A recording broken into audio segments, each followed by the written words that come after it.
My name is Raul Santiago.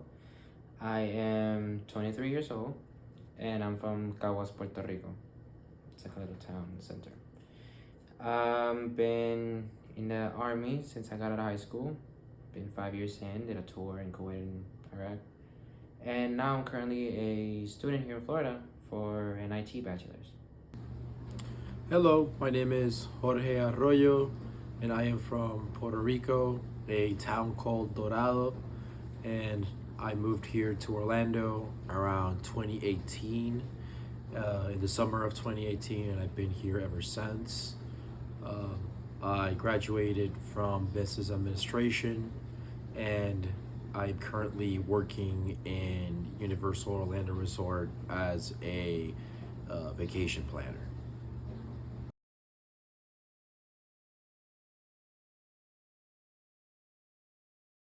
Uh, well, basically, growing up, we are told that, the man is the head of the house, the man is the main provider, his security, and his also overall handyman. You do everything. You pretty much carry the house. So then, what would that look like in your family growing up with a single mother? Like that's pretty substantial, right? Well, that's how you just learn that it's not always a man's job, so it's just more parents' job. I believe gender roles in Puerto Rico are pretty traditional Hispanic, general kind of general culture. Men are expected to be masculine protectors and providers, and women are expected to be, I guess, house workers or taking care of the children, cooking, etc. However, over the last various decades, I guess American culture has become more integrated into the culture in Puerto Rico.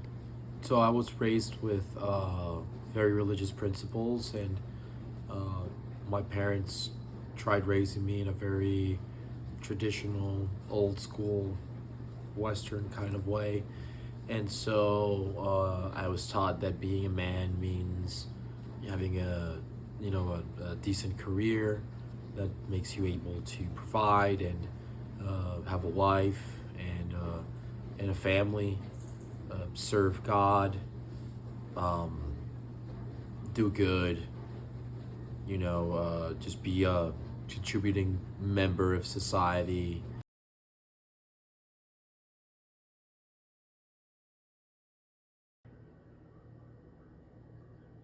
Be a support, just be strong for others, be there for them, but still be gentle.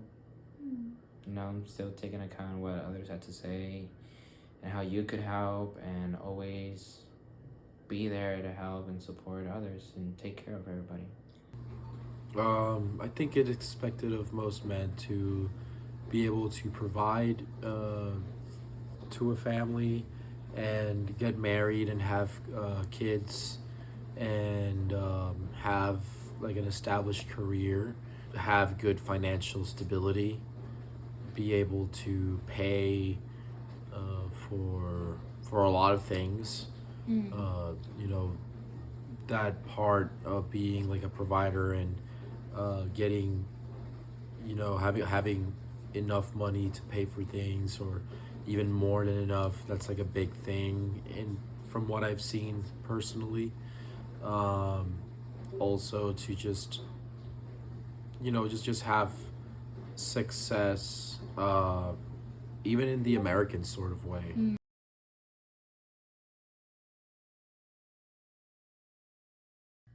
Probably 15 years ago, anxiety and depression weren't a thing. In PR? In probably any Hispanic household. You're meant to just work and just take life how So it that's is. why like parents don't understand what it is. Yeah. Even for example, my parents growing up, you can't say you were depressed when I was like 15. Why? That wasn't a thing. Why? Because like if you're depressed, then it's probably because you're doing nothing all day. So you should do something like clean the house or like do something. Be productive. Yeah, it's more looked down upon to where it's not a thing. You're not depressed. You're just lazy. You're not doing anything. You don't have anxiety. You're just working too much. Take a day off. It's kind of like a double standard kind of thing, because with the army, they do assume, once you serve and tour, that it's still like the norm. Like, a lot of people still say that, if you served and whatever, you're probably it's not now an, you're probably it's not like an you're if, not it's mentally a, right. But yeah, I mean, it's not an if it's not an will you get PTSD, it's like how severely will you get it. Yeah, pretty much.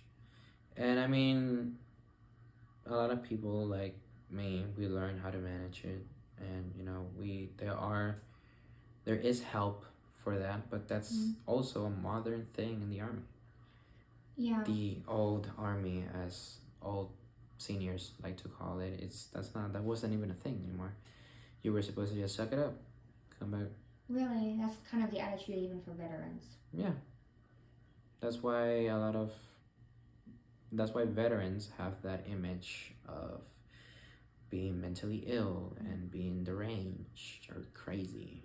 Really, that's how they're viewed in PR. Mm-hmm. Because most people that's how people came back from the war. Again, it's a 180 shift from what you're used to every single day as a normal person.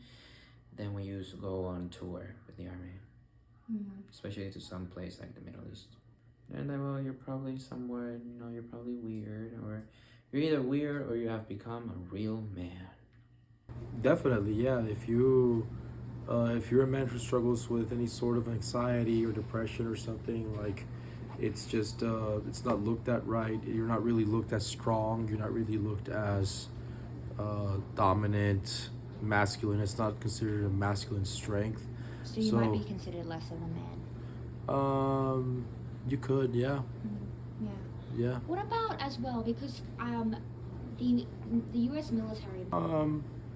I think it's not something super talked about in Puerto Rico. But again, it's just like the whole veterans having PTSD. It's just kind of like talked about as if it was something normal, just stereotypical, and just something that is expected. So I guess they're called crazy. They call them crazy and stuff like that, but they don't really consider them less of a man. Perhaps they might be even honored because of that.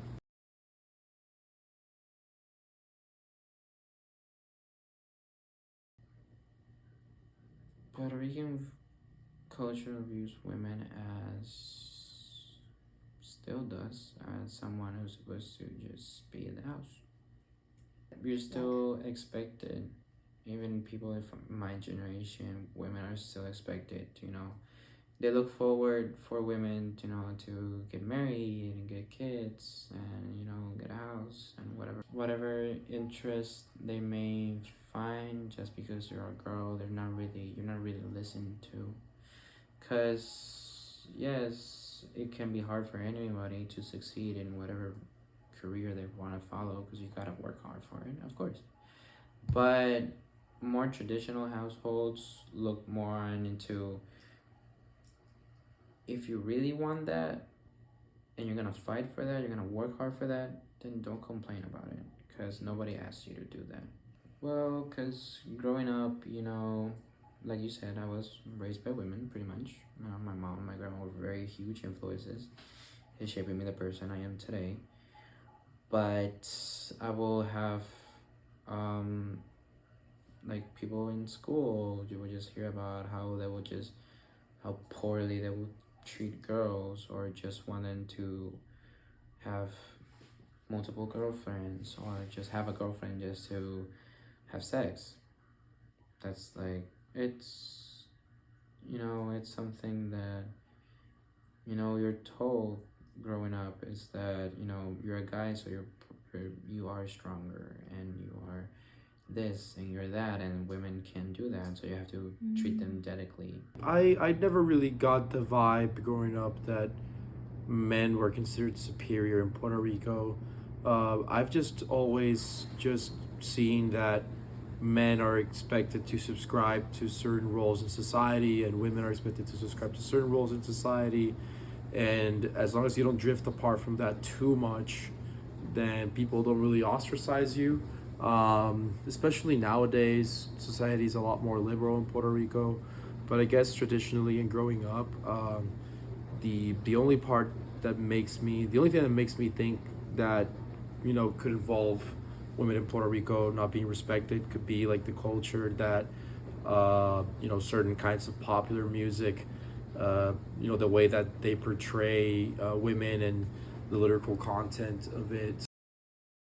I think reggaeton definitely created a very violent and sexually objectifying culture in Puerto Rico that's just become very big and very staple to society, especially in like the younger generations.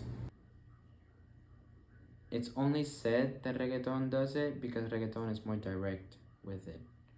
Interesting. But old salsa and bolero was no different.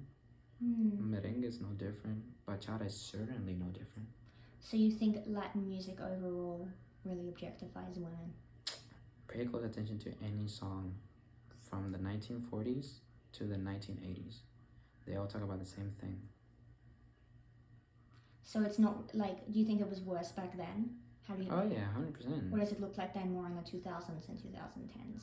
In the 2000s, it was kind of rocky. We were transitioning, moving in. That's my generation.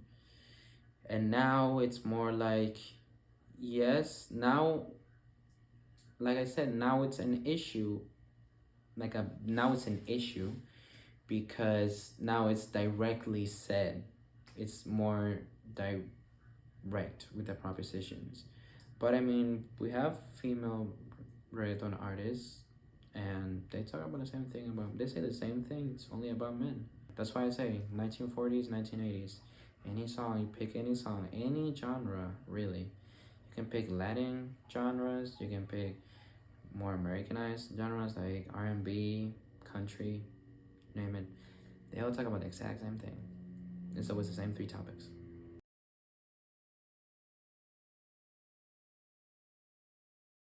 It shows who is what generation you're standing with gender violence.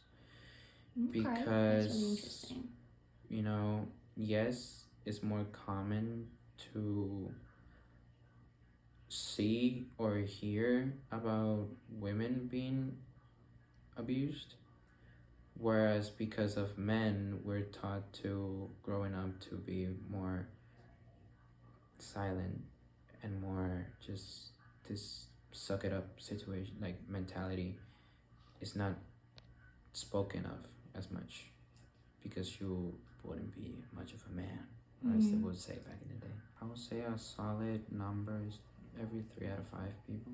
It's something that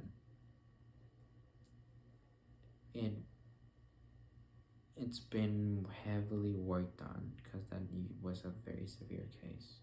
It was a very severe issue in history, you mean? It's more than now. Now is, or it used to be a severe issue because it was more spoken of. Now, back then it was a taboo. Anywhere you will look, that most issues they don't just suddenly arise. Now they rose up with these issues because now we're talking about them. Yeah. I think it is prevalent, but I don't think it is anymore. I don't know if it's any more prevalent than it is in anywhere else. I think it's probably very prevalent everywhere in the world, but I have seen it be very prevalent in Puerto Rico. I think women a lot of the times are celebrated in Puerto Rico, and I think it is very frowned upon for men to hit women in Puerto Rico. It actually is very, very frowned upon. Yeah. Yeah. Do you think women are ever seen as weaker than men? Yeah, for sure, for sure. At least physically. Yeah, definitely physically. But and I guess emotionally too. Yeah, I guess definitely. Yeah, Okay. yeah. Like women are celebrated in Puerto Rico. Hitting women or abusing women, it's very frowned upon. Men will often want to harm other men who have harmed women. It's a very prevalent thing, but I think at the same time, women are very sexualized in Puerto Rico, especially due to reggaeton, I think. But I think it's always been a thing either way. Titi me preguntó si tengo muchas novias. Hoy tengo a una, mañana a otra, ey. I think he has had an influence a lot in the youth because of how big of a voice he is now. Because he's always been like this, but back in 2017, 2018, nobody would listen to somebody who just started in the music industry. You know, you're just becoming an artist, so what do you have to? I think he has had an influence a lot in the youth because of how big of a voice he is now. Because he's always been like this, but back in 2017, 2018, nobody would listen to somebody who just started in the music industry. You know, you're just becoming an artist, so what do you have to say about this? But when when you become like a greater influence, then yes, what you say matters, because that's what people listen to. People will listen to you if you're that relevant, and he hasn't said anything out of the ordinary that people from my generation have spoken maybe once or twice in our lives. Yeah. Just done it openly. He just, because he did it so openly, it's now more accepted because now more people can listen. Do you think that's a really good thing for gender overall? Yeah, it helps a lot with the whole gender equality situation, for sure. And how do you think older generations view Bad Bunny and his? Like a shameful thing. But how does he? No, and how he expresses himself. Again, like a shameful thing. But like I said, listen to their songs from their generation. Interesting. I mean, and why do they think he brings shame on Puerto Rico? Because he openly talks about these things that for their generation was a taboo. It was Like a what? shush. It was a shush Like thing. what? Because it's not sex. Just the sex, when Well, he you talks about sexual violence, when he talks about gender norms, when he has exposed like it's okay if you are from the LGBTQ plus community. We don't care if you're a guy, a girl, if you're straight, if you're gay, if you're bisexual, if you're trans, if you're whatever. All we are gonna judge you upon is you're a good person or you're a bad person. Do you bring anything to the table or you're bringing nothing at all? Well, Bad Bunny definitely has brought a lot more, has challenged gender roles, especially in like appearance and self-expression and stuff, a lot. He's challenged it a lot, and so I think that naturally, since he has so many fans, especially in the island, that a lot of guys are going to want to follow the trend that he's establishing. So I don't think that all of them are doing it for that reason. In fact, I think most of them are doing it as a trend. But I also think that regardless, there is always some form of self-expression, which is present in everything about fashion. But I do think that the majority of it is about following a trend. I do believe so. Okay, that's